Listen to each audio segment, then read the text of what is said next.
You understand? Think about it. The women are the first teachers of the children. So if something traumatizing happens to our sisters, our kids are going to be messed up. They offsprings, your offsprings, you understand? The way you're raised, they understood that when you read the Willie Lynch letters. If we attack the woman, if we cause the woman to be in an independent state of fear, she'll raise the woman in a reversed role and make the son, which is strong, he'll be strong physically, but not mentally. What's up? I say he's submissive.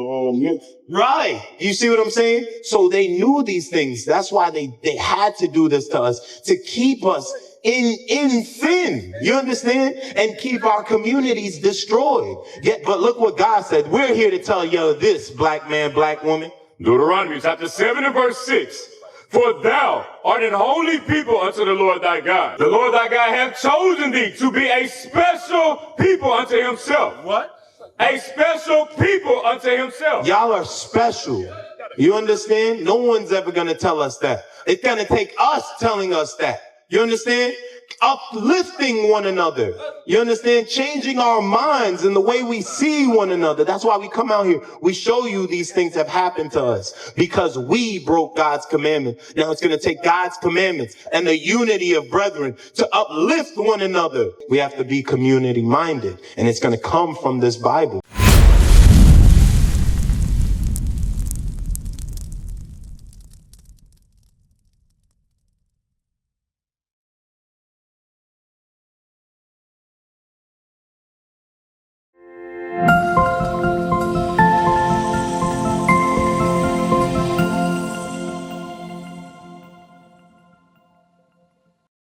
Can I ask you a question? You know about your history here and stuff like that? Semi. How old are you? 24. 24. Okay, so that's about the time they started taking a lot of that history out of there. It's important to understand your history, right? Because there's strength that comes from that. Right. There's strength that comes from it. We look at it as a negative thing. We don't want to remember the past due to trauma and all this stuff. But it's good that we know our history, because when we start to see our history, we know what it was like, and we can see how much we've progressed as a people. You understand? Do you think since the 60s or even since slavery, this is the vision that our ancestors had for us? What do you think they was thinking about? More or less. Come closer. What you think they was thinking? More or less peace instead of like all of the negative stuff we have going on. People don't like to look at the past. They think, like you said, PTSD issues and stuff like that. But if you can't look at the past and focus on the negatives and look at the positives in all of it, you won't be able to move forward. That's all praises. Man, clap it up for this brother, man. Hey, come here, we dealing. Do you think this stuff is in the Bible? Our atrocities, the things that caused us problems you know what I want. Do you think this stuff is in here? Well, yes. Yep. Yeah, all of that's in there. That's covetousness. You understand? That's what our people chase mainly, is the love of money. You understand? We put money above how we deal with one another. You know what I'm saying? Instead of doing for ourselves, we taught do for yourself. Don't let nobody tell you nothing. You focus on you. No, that's not how it used to be. And it's Deuteronomy 28 and verse 15, because these things happen to us because of this. So we're going to show you the reason why. And that's the major thing. When you understand why something happens, you don't just have to be like, oh, it's because of this and Illuminati and greed and all. No, it happened because we are the chosen people of God. That's right. You understand? We are the chosen people of God, and God made an agreement with us to keep our end of the bargain. And we did not keep our end of the bargain. So guess what? He had to punish us. Read this. Deuteronomy chapter 28 and verse 15. But it shall come to pass, if thou wilt not hearken unto the voice of the Lord thy God, to observe to do all his commandments and his statutes, which I command thee this day, that all these curses shall come upon thee and overtake thee. So what we do here is teach our people the statutes and commandments so that we can lift what we call generational curses off of us. You understand? Because that's the only way we're going to prosper. You feel me? when we start doing what God says to do. He said, yo, I'm going to bless you. You know what I'm saying? But we got to learn what it is that we got to change in our lives, or else look what happens. Get a 28, 29. Just like you said, the PTSD and the trauma. Verse 29, and thou shalt grope at noonday, as the blind gropeth in darkness. So think about that for a second. The blind, it's bright outside, but we're moving around like we're blind. You understand? Meaning we don't have no direction. We just bulling. We just walking around like some dang bozos with no plans in mind. You understand? We have no guidance. We have no vision. You understand? That's been taken from us. And the vision they give us is that of a thug, a pimp. You understand? They clone Tyrone. You understand? For us to be a rapper, be a basketball player. Entertain me, niggas. That's what that is. Dribble a ball and shut up is what they told LeBron James when he tried to speak out. Look at Nicki Minaj right now trying to speak up about politics. You understand? She's trying to speak up about politics. Nobody want to hear that stuff. Right. They looking at her, yo, you sold out. What's her fan base called? Barbies? The Barbies? They all mad at her right now for doing what she did because there is no vision. And this is someone they looked up to kind of see where they should be in life. You understand? Go ahead, read that again. And thou shalt grope at noonday, as the blind gropeth in darkness. Right? And thou shalt not prosper in thy ways. See that? We don't prosper in our ways. Why? Because we're not keeping the commandments. Right? Every time we try to get somewhere, what they do? Bomb us! They bombed Tulsa, Oklahoma. Where you understand? What else did they bomb? They took out Seneca Village. You understand? That's Central Park today, where they did the Central Park 5. Hey, come over here. Come here. Come closer. My name's Zerubbabel. Nice to meet you. My name's Timothy. Timothy, and then we got Alex. Oh, nice to meet you, man. Nice to meet y'all, brothers, man. Y'all, all praises. Y'all are here. Y'all coming to listen. So we're going over some more information about what's on that flyer, because we're talking about trauma. You understand? Trauma in our community is caused because of sin. You understand? For example, get Deuteronomy, the one about Deuteronomy 21 and like 25 or 22, 25. Look at this. I'm going to show you sin real quick and how sin relates to the trauma, going back to the PTSD. Wait, come here. You good. Get some of this word right here. Take this with you. Look at this. Deuteronomy 22. Deuteronomy chapter 22 and verse 25. Right. But if a man find a betrothed damsel in the field, and the man force her and lie with her, then the man only that lay with her shall die. Go ahead. But unto the damsel thou shalt do nothing. There is in the damsel no sin worthy of death. What does it mean, force her to lie with him? What's that going into? If you force a woman to lay with you, what's that going into? Yes, I don't wedlock. I guess I don't wedlock. No, you forcing a woman to lay with you. What's that? That's right.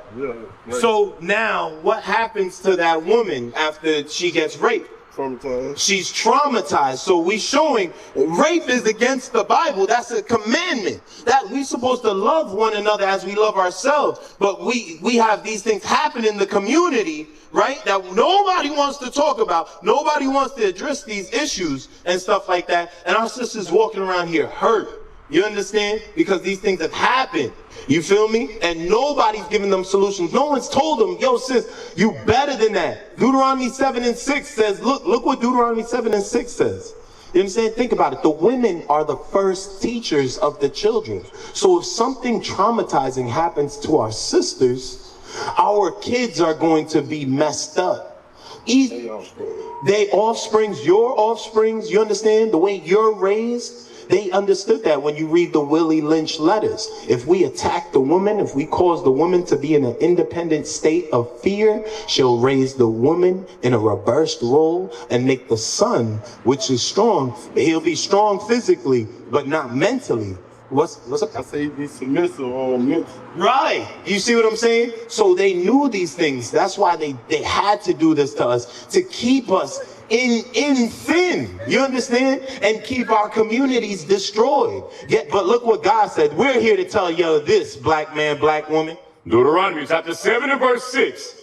For thou art an holy people unto the Lord thy God. The Lord thy God hath chosen thee. He's chosen you right now. Y'all walked up. Y'all can hear his voice. You understand? He chose y'all to come up here today. There's no coincidence. Sis over there in the back. God is telling you he chose you this day. You understand? Look what God says about you, sis.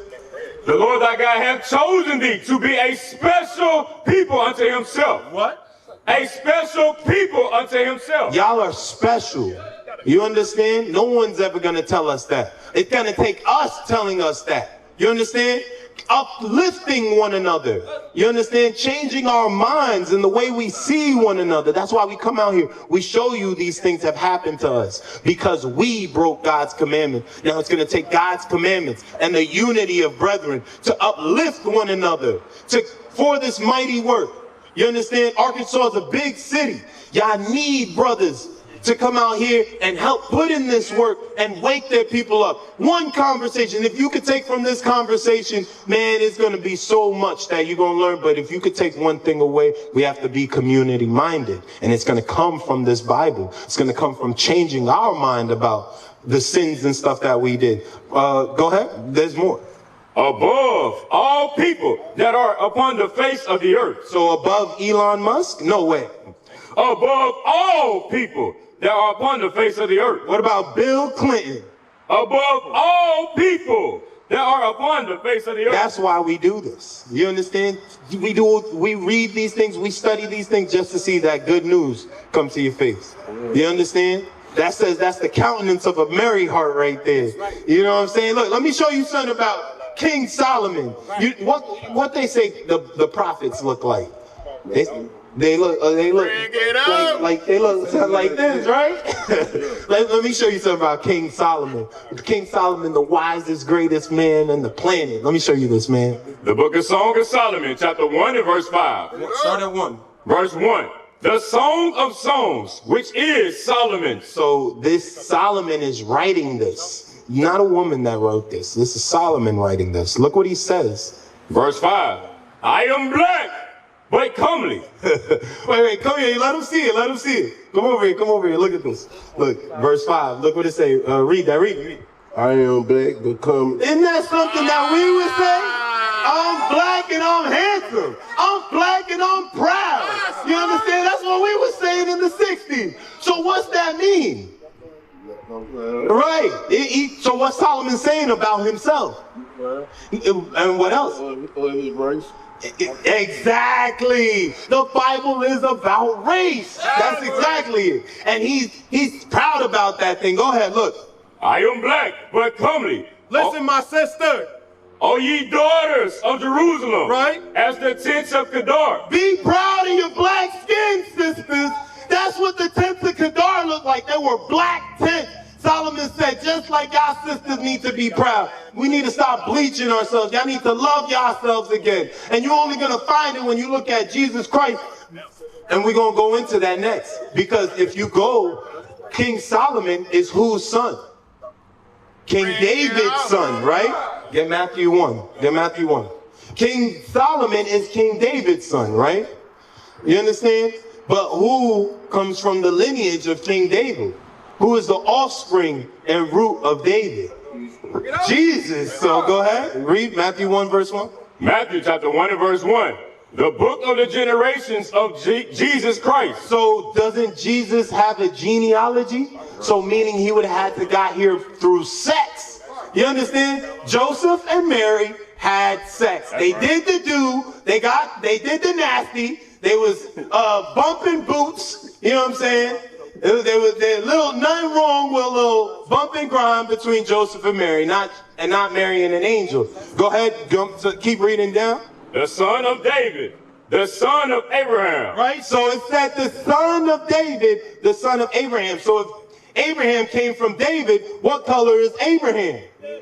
He's black. Verse 6 again. Verse 6. Don't worry. Verse 6.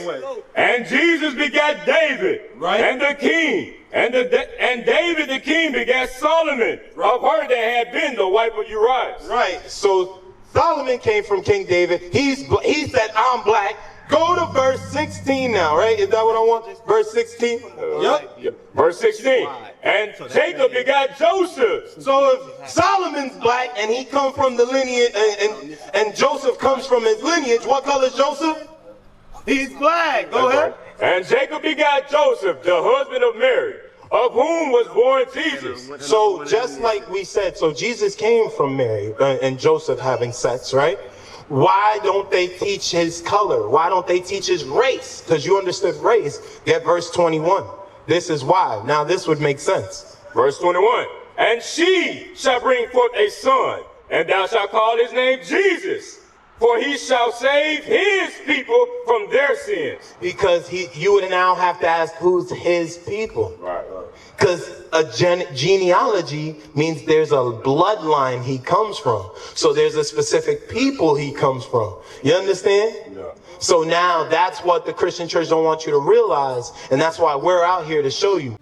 Across the earth, the prophets move. From city streets to distant lands, the message is the same.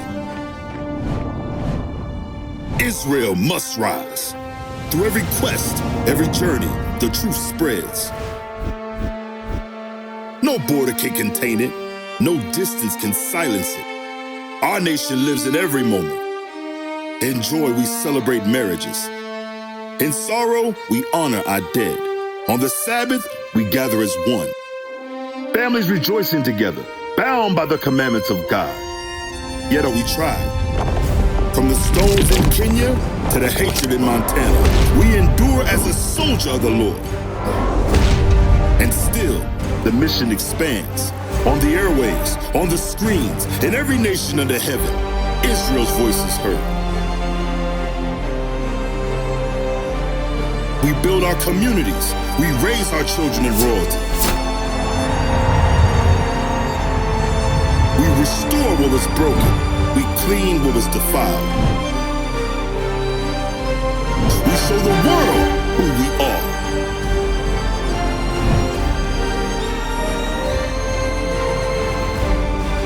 This is Israel united in Christ.